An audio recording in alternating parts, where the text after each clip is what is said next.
Halo semuanya, selamat datang di channel aku. Pada kesempatan kali ini aku bakal ngebahas mengenai bagaimana sih cara membaca EKG yang benar, bagaimana sih cara menginterpretasikannya. Dalam mendiagnosis EKG ini akan sangat menentukan bagaimana kalian dalam memberikan tata laksananya kepada pasien. Nah, apabila kalian salah dalam mendiagnosis atau menginterpretasikannya, berarti kalian salah pula dalam memberikan tata laksananya. Padahal, EKG ini termasuk juga dalam kegawat daruratan, yang mana dalam kondisi kalian harus berpikir secara cepat dalam menentukan diagnosisnya dan memberikan tata laksana yang benar juga. Nah, oleh karena itu, sebelum kita berlanjut, jangan lupa ya, biar tidak ketinggalan info yang penting dan menarik dari channel aku ini, kalian bisa subscribe terlebih dahulu ya. Oke, langsung. Nah, pada gambar EKG ini merupakan gambaran EKG yang normal ya. Nah, sebelumnya saya akan memberikan basicnya terlebih dahulu. Jadi, ada yang disebut dengan defleks positif, ada juga yang disebut dengan defleks negatif. Apa itu defleks positif? Defleks positif itu gambaran gelombang yang mengarah ke atas, sedangkan defleks negatif itu gambaran gelombang yang mengarah ke bawah. Nah, kenapa bisa terjadi defleks positif? Defleks positif itu terjadi karena kelistrikan jantungnya itu searah dengan sandapannya ya. Nah, apabila arah kelistrikan jantungnya itu berbeda dengan sandapannya, maka akan menimbulkan defleks yang negatif. Nah, sebelum berlanjut lagi, di sini saya akan memberikan informasi mengenai ada yang namanya kotak kecil, kotak sedang, dan kotak besar. Nah, dalam satu kotak sedang terdiri atas 5 kotak kecil. Dalam satu kotak besar terdiri atas 5 kotak sedang. Seperti itu.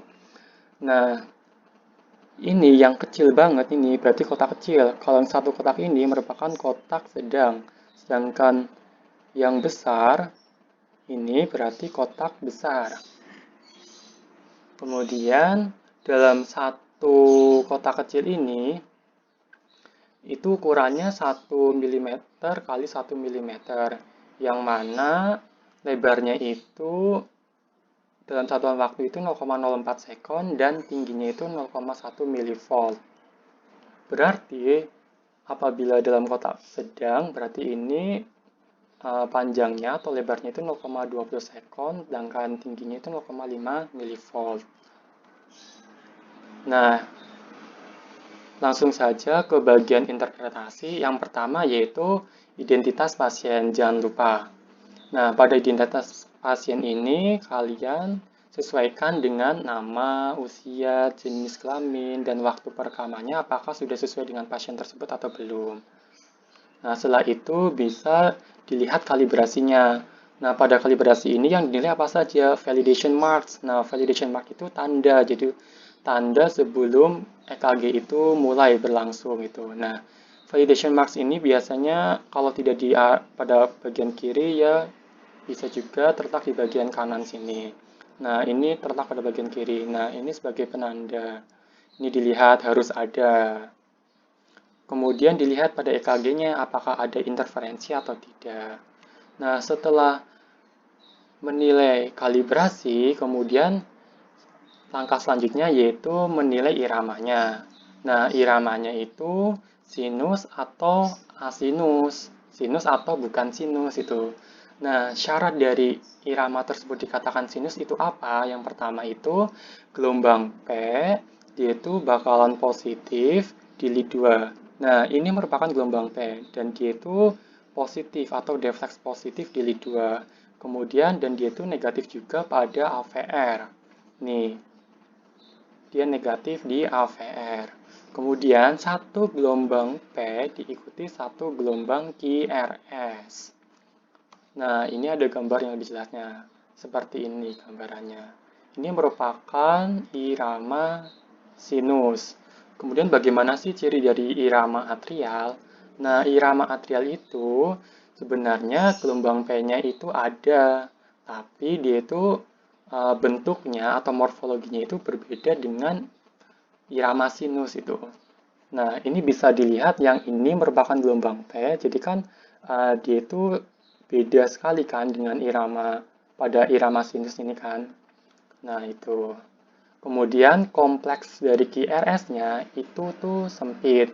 Nah, normalnya pada kompleks QRS itu tidak boleh lebih dari 3 kotak kecil lebarnya.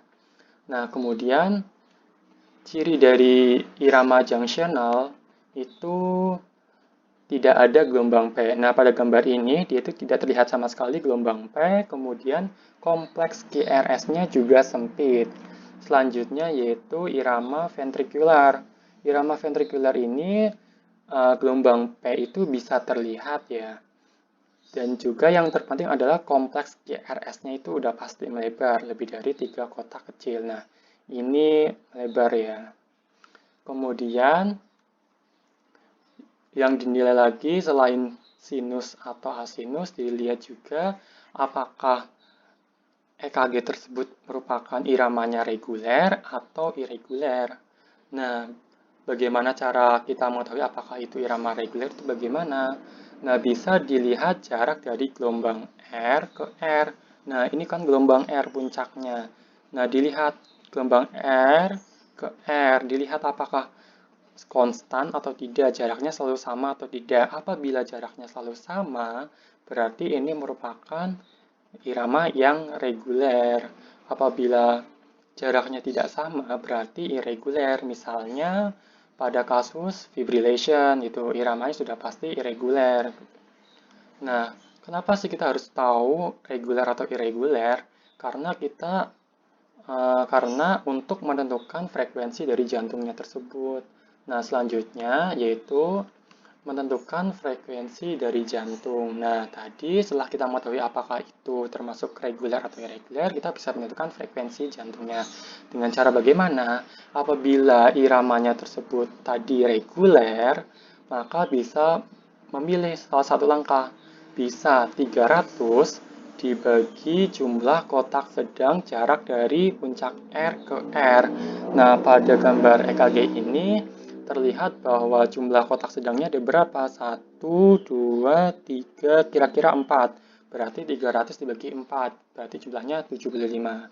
Kemudian, atau juga bisa pakai 1500 dibagi jumlah kotak kecil dari R ke R. Di sini ada berapa jumlah kotak kecilnya? 1, 2, 3, 3 kali 5, 15, 16, 17, 18, 19, 20. 1500 bagi 20. Nah, untuk menilai frekuensi jantung sebenarnya bisa dinilai pada lead manapun. Yang penting bagian lead tersebut jelas, itu jarak dari R ke R-nya. Kemudian, apabila iramanya irreguler, maka kalian bisa menentukan 6 kotak besar terlebih dahulu, yang mana itu nilainya itu sebesar 6 detik ya, 6 kotak besar. Nah, tadi kan satu kotak sedang kan terdiri atas 5 kotak kecil. Nah, apabila satu kotak besar, berarti kan terdiri atas satu kotak besar berarti terdiri atas 5 kotak sedang. Nah, berarti satu kotak besar itu terdiri atas 25 kotak kecil. Nah, kita hitung pokoknya ada 6 kotak besar. Nah, setelah menentukan 6 kotak besar, tinggal menghitung jumlah kompleks QRS-nya itu ada berapa dalam 6 kotak besar tersebut. Kemudian dikalikan 10. Nah, pada gambar EKG ini berarti ada 1, 2, 3, 4, 5, 6. 6 dikalikan 10. Berarti frekuensi jantungnya adalah 60. Kemudian menentukan aksis QRS. Nah, untuk menentukan aksis QRS ini bisa dengan melihat pada lead 1 dan AVF saja. Lead 1 dan AVF ini. Pada kompleks QRS dengan menjumlahkan gelombang R sama S-nya. Nah, ini pada lead 1 dia itu positif ya. Kenapa? Karena ini gelombang R-nya berapa? 5 ditambah 2, 7. Yang ke bawah gelombang S ini ada 2, berarti 7 kurangi 2, 5, berarti kan positif kan. Nah, sedangkan pada AVF-nya, ini tuh gelombang R-nya positif, S-nya tidak terlalu kelihatan banget, berarti ini positif. Lead satunya positif, AVF-nya positif, berarti aksisnya normal. Dalam normal gitu. Nah, bagaimana sih cara menentukan apakah itu aksis tersebut mengalami deviasi atau tidak? Nah, aksis tersebut bisa saja mengalami deviasi. Deviasinya ada beberapa macam.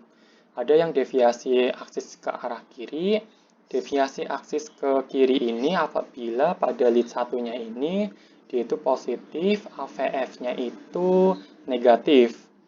Tapi belum tentu juga apabila pada lead 2-nya ini positif. Jadi, semisal lead satunya positif, AVF-nya negatif, kalian harus cek juga bagian lead 2-nya. Apabila lead 2-nya positif, aksisnya itu masih normal. Tapi kalau misalkan lead 2-nya negatif, dia itu aksisnya deviasi aksis ke kiri.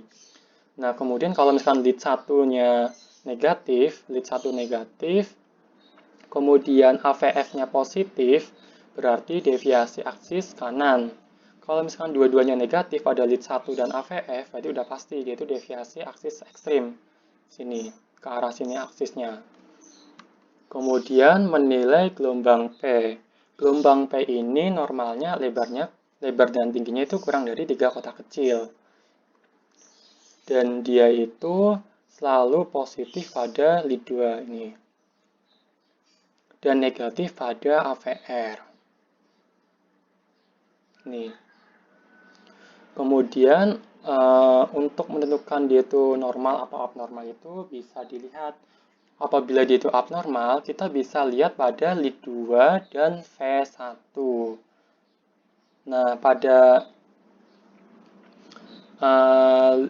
lead 2 ini bisa terlihat gambaran P pulmonal. Nah, P pulmonal ini itu pada pembesaran atrium kanan atau RAE, right atrium enlargement. Nah, sedangkan P pulmonal itu pembesaran pada atrium kiri. Maaf, P mitral itu pada pembesaran atrium kiri. Nah, ini bisa dilihat pada lead 2, gelombang P-nya apabila terdapat pembesaran atrium kanan, berarti gambarannya P pulmonal yang mana itu tinggi dari gelombang P-nya itu lebih dari 3 kotak kecil. Nah, pada P mitral ini terlihat gambaran seperti ada 2 puncak. Itu pada pembesaran atrium kiri. Dan bisa juga disertai pada lead V1-nya ini terlihat gambaran pada pembesaran atrium kanan ini akan terlihat gambaran P positif terminal force, sedangkan pada atrium kiri ini P negatif terminal force. Nah, ini merupakan gambaran pada pembesaran atrium kanan. Nah, pada lead 2 ini terlihat gambaran P pulmonalnya, sedangkan pada V1-nya ini terlihat gambaran P positif terminal force. Kemudian pada pembesaran atrium kiri ini akan terlihat gambaran dua puncak ini, yaitu P mitral, sedangkan pada V1-nya itu P negatif terminal force, yang mana itu pada V1-nya itu keduanya itu terlihat gambaran abnormal, yang mana itu lebih dari 3 kotak kecil. Kemudian menilai interval PR. Nah, interval PR itu di mana? Interval PR itu dia merupakan awal dari gelombang P sampai dengan sebelum mulainya gelombang Q. Jadi dari sini sampai sini. Ini sampai sini. Yang mana itu normalnya 3 sampai 5 kotak kecil atau 0,12 sampai 0,20 second. Nah, apabila dia itu lebih dari 5 kotak kecil, berarti ada AV block. Apabila kurang dari 3 kotak kecil, berarti menunjukkan adanya preeksitasi. Nah, pada gambaran ini terlihat normal ya, 3-5 kotak kecil. Kemudian menilai gelombang QRS. Nah, pada gelombang QRS atau kompleks QRS ini kita menilai durasi, arah, dan bentuknya. Yang mana durasinya tidak boleh lebih dari 3 kotak kecil. Dan dinilai juga pada sandapan V1 sampai V6. Pada gelombang R ini, dia itu dari V1 ke V6 akan semakin tinggi gelombangnya.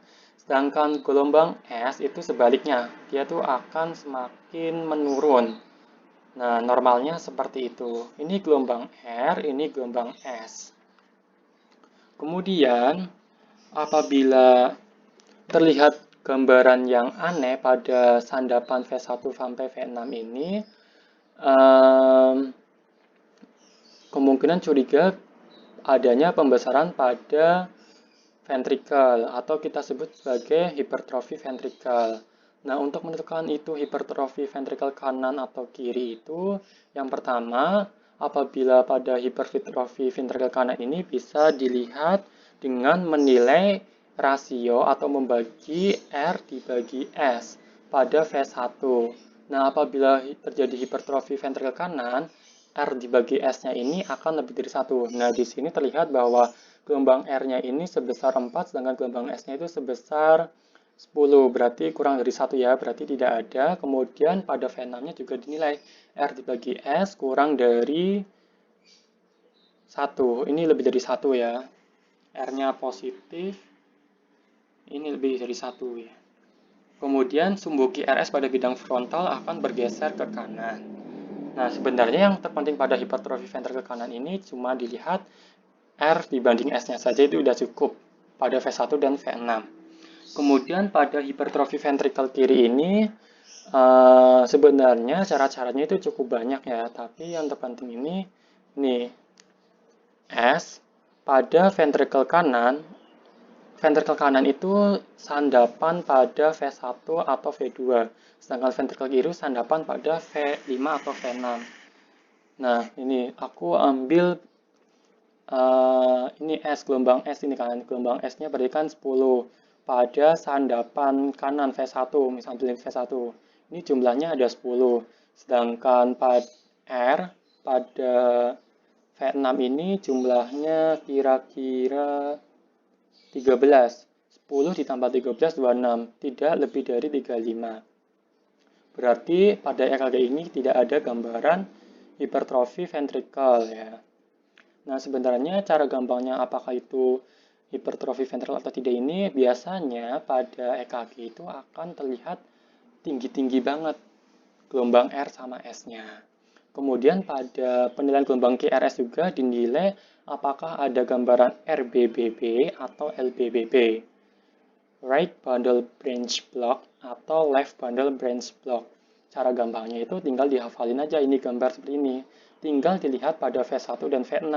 Kalau misalkan LBBB gambarannya pada V1 ini seperti ini, kalau pada V6 itu kebalikannya.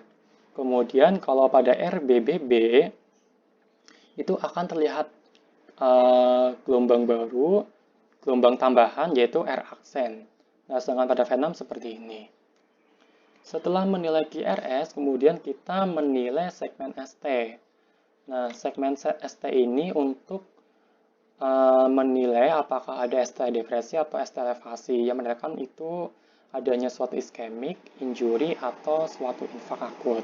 Nah, biasanya pada ST depresi atau ST elevasi ini, dia tidak pada satu sandapan saja, tapi dia itu terlihat pada beberapa sandapan.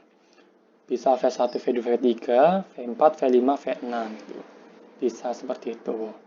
Nah, cara menentukan ST depresi atau ST elevasi itu caranya yaitu yang pertama kita harus mengetahui yang namanya J-point. J-point itu apa? J-point itu akhir dari gelombang S ini di sini. Nah, kemudian J-point ini dia itu sejajarkan dengan segmen PR. Yang mana apabila dia itu masih sejajar berarti isoelektris ya. Berarti tidak ada depresi maupun elevasi. Nah, apabila J-point-nya ini berada di bawah dari segmen PR berarti ST depresi. Seperti pada huruf B ini ST depresi. Kemudian apabila itu J-point-nya itu di atas dari segmen PR berarti ST elevasi. Ini gambarnya. Nah, pada EKG ini kita bisa melihat keseluruhannya dari lead 1, lead 2, lead 3, AVR, AVL, AVF, V1 sampai V6 dilihat ada yang ST depresi, ST elevasi atau tidak. Nah, pada EKG ini normal semuanya karena ini merupakan EKG normal. Kemudian menilai gelombang T. Nah, gelombang T ini dia tuh bakalan positif pada seluruh lead kecuali pada V1 dan AVR. Nah, di sini pada AVR terlihat jelas ya, dia tuh mengalami depresi, normalnya seperti ini. Nah, V1 juga ya ini tidak terlihat gelombang T-nya mengalami depresi, tidak.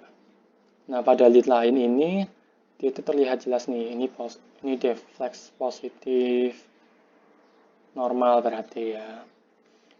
Kemudian ada beberapa kelainan ya, yang mana ini misal pada kasus hiperkalemi, dia itu akan sangat runcing dan tinggi sekali. Normalnya kan gelombang T tidak seperti ini ya.